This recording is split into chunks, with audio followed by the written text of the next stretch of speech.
Você já parou para pensar que, às vezes, Deus levanta uma única pessoa para restaurar toda uma geração? Esdras não era rei, não era guerreiro, não tinha carisma de palco, mas tinha algo que move os céus: um coração íntegro e decidido a obedecer a Deus, custe o que custar.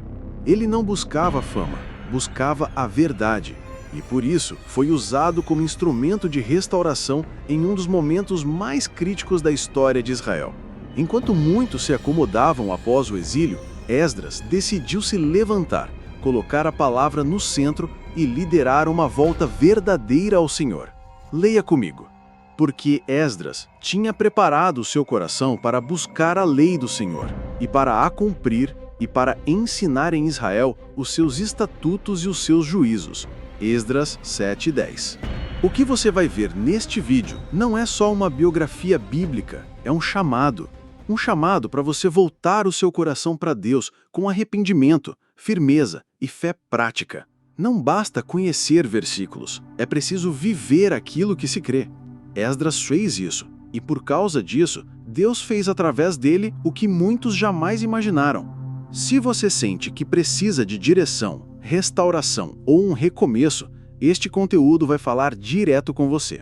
Já aproveita e se inscreve no canal agora mesmo, ativa o sininho para não perder nada, porque o que você vai aprender aqui pode transformar completamente a sua jornada com Deus.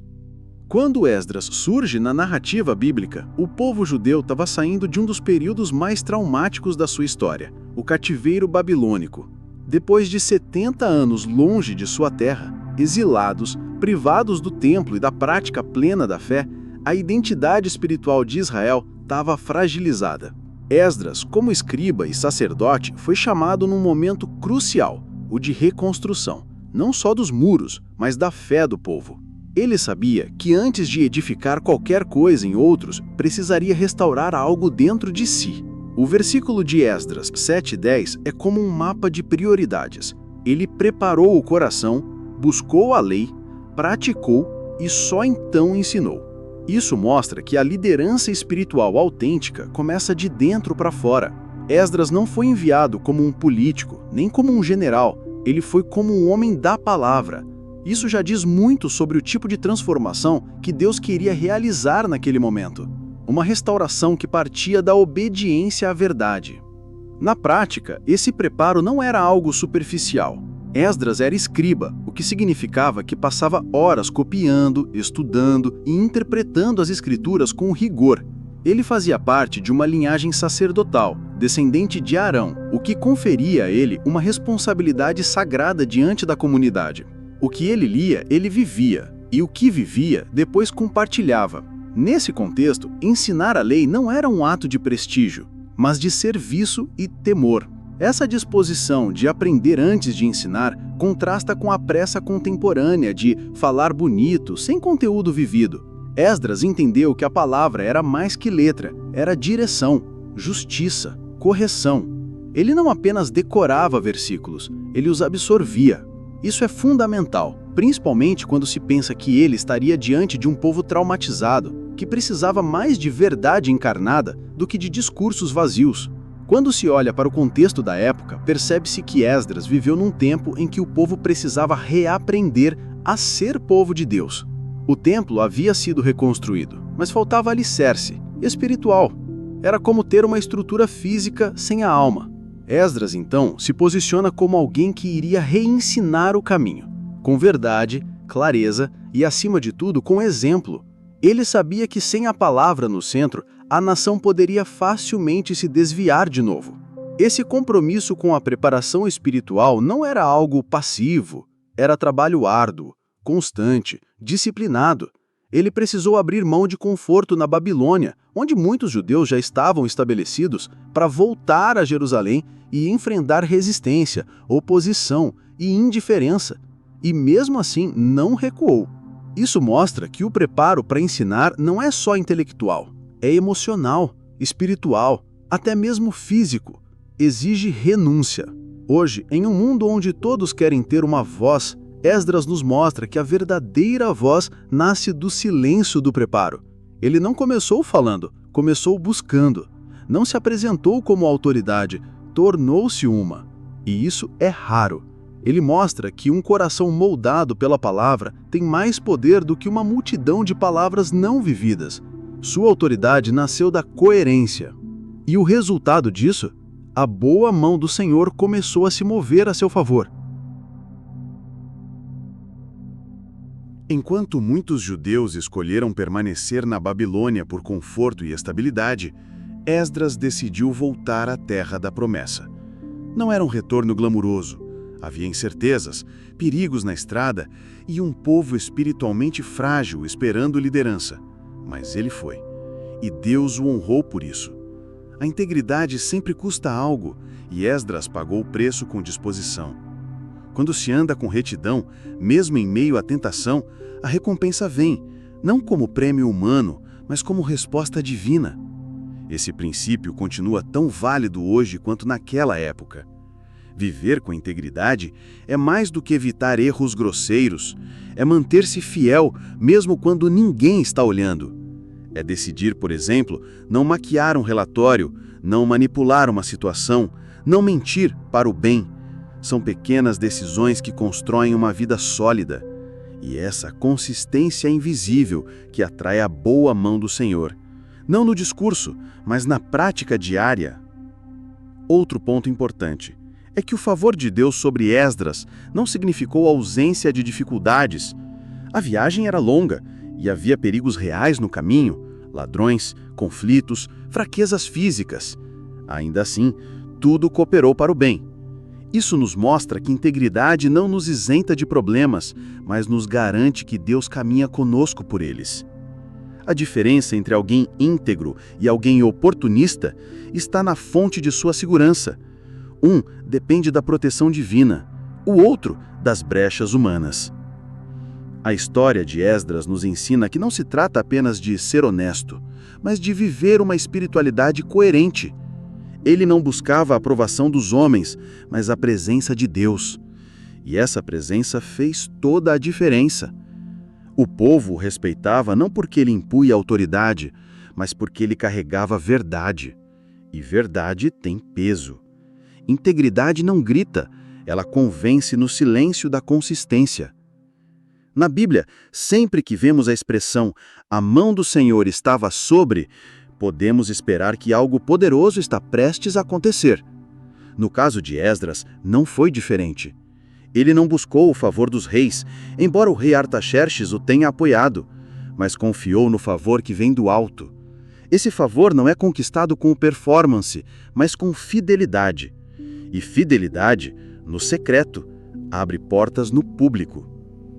E é exatamente esse favor visível, fruto de uma integridade constante que leva a Esdras ao próximo passo decisivo. Reconhecer que toda liderança espiritual verdadeira começa de um lugar que muitos evitam, o joelho dobrado e o estômago vazio. Antes de iniciar a viagem de retorno a Jerusalém, Esdras fez algo que revela muito sobre sua compreensão da liderança espiritual. Ele convocou um jejum junto ao rio Ahava. Não foi uma estratégia de última hora, nem uma formalidade religiosa. Foi uma declaração prática de dependência total de Deus. No contexto da época, viajar em grandes grupos por regiões desertas era extremamente perigoso. Mas Esdras não confiou primeiro nos cavalos ou nos soldados. Ele confiou na oração. É importante lembrar que Esdras tinha acesso direto ao rei Artaxerxes, que poderia ter oferecido proteção militar. Ainda assim, Esdras escolheu não recorrer a isso. Ele havia afirmado ao rei que a mão de Deus era favorável aos que o buscam com sinceridade. E agora precisava viver de acordo com o que havia dito. Oração e jejum, portanto, não foram atos simbólicos. Foram decisões práticas de coerência espiritual. A fé dele se manifestava no silêncio da renúncia e da humildade. Na tradição hebraica, jejuar significava muito mais do que ficar sem comer. Era um ato de humilhação, de quebrantamento, de realinhamento com a vontade divina. Era dizer: Senhor, nós não somos suficientes, precisamos de Ti. Esdras liderou o povo com esse entendimento. Ele não partiu apressadamente, nem confiando em seu preparo próprio. Preferiu parar tudo para buscar a direção correta. Isso ensina muito sobre o ritmo da liderança verdadeira. Primeiro ajoelha, depois caminha. Hoje, muitos querem liderar com força, mas poucos querem liderar em fraqueza. Esdras sentiu vergonha de pedir ajuda ao rei, não por orgulho, mas porque entendeu que pedir soldados para proteger a caravana seria contradizer aquilo que ele havia declarado com ousadia, que a mão de Deus estava sobre os que o temem. O mundo persa, politizado e militarizado, confiava em exércitos, mas Esdras não podia se apoiar nos métodos do império se sua confiança estava firmada no reino de Deus. Ele sabia que fé sem coerência é hipocrisia disfarçada de piedade. O contexto histórico é decisivo aqui. Esdras estava no meio de uma transição entre o cativeiro e a restauração. Era um tempo de reconstrução nacional e espiritual. A Babilônia já havia caído e o Império Persa controlava vastos territórios, com rotas perigosas infestadas por bandidos. Era comum que líderes viajassem com proteção armada. Mas Esdras queria que a glória da jornada não fosse atribuída à força de homens, e sim à fidelidade de Deus. Sua decisão não foi impulsiva. Ele havia jejuado, orado, buscado direção. E, após essa consagração, escolheu confiar inteiramente na proteção divina. Ele compreendia que o verdadeiro testemunho de fé não está apenas no que se diz em ambientes sagrados, mas no que se escolhe diante do risco. Confiar em Deus quando tudo parece seguro não prova muita coisa, mas confiar quando a lógica aponta o oposto, isso revela onde está a raiz da sua fé. A liderança de Esdras moldava o povo não só pelo ensino, mas pelo exemplo. Aqueles que o seguiam viam a fé dele se expressar com firmeza, e isso produzia segurança e convicção. A fé é contagiante quando é visível. Líderes espirituais não apenas apontam o caminho, eles andam nele primeiro. E essa coragem silenciosa de Esdras influenciava mais que discursos eloquentes. Ela ensinava que confiar em Deus também é uma escolha estratégica e consciente. É importante observar que Esdras não rejeitou a ajuda do rei por vaidade ou desafio político, mas por temor de Deus. Ele sabia que não podia ensinar confiança se não vivesse confiança. Era uma escolha que custava. Uma escolha que poderia colocá-los em perigo real, mas era também uma oportunidade de mostrar que a palavra de Deus é suficiente. A estrada seria longa, mas o testemunho seria ainda maior. Em todo o Antigo Testamento vemos esse padrão.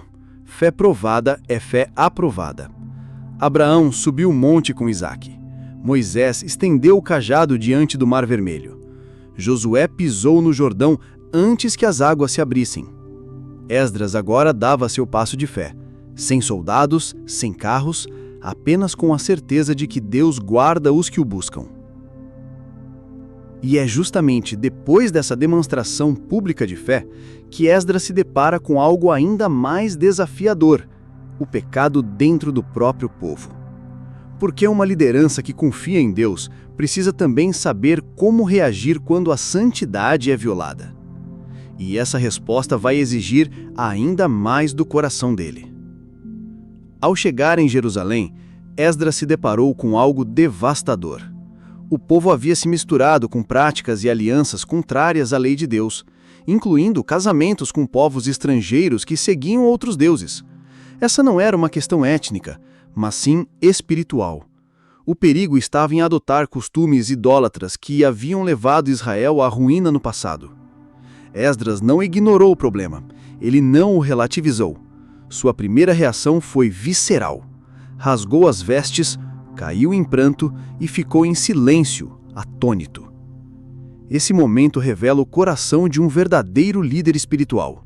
Ele não tratou o pecado com frieza institucional, mas com sensibilidade diante de Deus. Não se acomodou ao erro coletivo, nem o justificou para manter a paz. Ao contrário, sua dor foi pública. Ele expôs o quebrantamento diante do povo, não com um discurso moralista, mas com um clamor que vinha da alma. Era a tristeza de quem sabia o preço da desobediência. O contexto histórico é fundamental aqui. Israel havia acabado de retornar do exílio. Era como alguém saindo de uma UTI. Mas Esdras não começou agindo externamente. Ele chorou, ele orou, ele se colocou entre Deus e o povo como intercessor. Essa ordem importa. Antes de confrontar os outros, ele se colocou diante de Deus. O líder espiritual que pula a intercessão para chegar direto à correção perde a autoridade que nasce da compaixão. Esdras nos mostra que quebrantamento é pré-requisito para a reforma. Só quem se dobra em oração tem legitimidade para se levantar em ação. O clamor de Esdras envolveu confissão coletiva. Ele reconheceu o pecado do povo como se fosse seu, mesmo sem tê-lo cometido. Isso lembra a postura de Neemias e Daniel, que também intercederam com identificação. A oração de um líder assim não busca culpados, busca reconciliação. Esdras sabia que restaurar a santidade do povo exigia mais que leis, exigia lágrimas. E lágrimas, quando sinceras, abrem caminho para mudanças reais. O impacto do seu quebrantamento foi imediato. O povo começou a se ajuntar ao seu redor, tocado pela sua dor. Homens, mulheres e crianças sentiram o peso do pecado ao verem a seriedade com que Esdras reagiu. Isso mostra como a integridade de um líder pode gerar despertamento em uma comunidade inteira. Ele não precisou gritar, não precisou ameaçar. Sua reação sincera gerou arrependimento espontâneo no coração de muitos. No mundo moderno, onde o pecado muitas vezes é tratado com normalidade ou até como virtude, a postura de Esdras soa como um chamado urgente: voltar a sentir dor pelo que entristece a Deus. Ele não se acomodou, nem foi indiferente. Sua oração, registrada em Esdras 9, é uma das mais fortes expressões de temor e dependência que encontramos nas Escrituras. Ele sabia: onde o pecado é tolerado, a presença de Deus se afasta. E é justamente essa dor pelo pecado que abre espaço para o próximo passo. Não basta chorar, é preciso restaurar.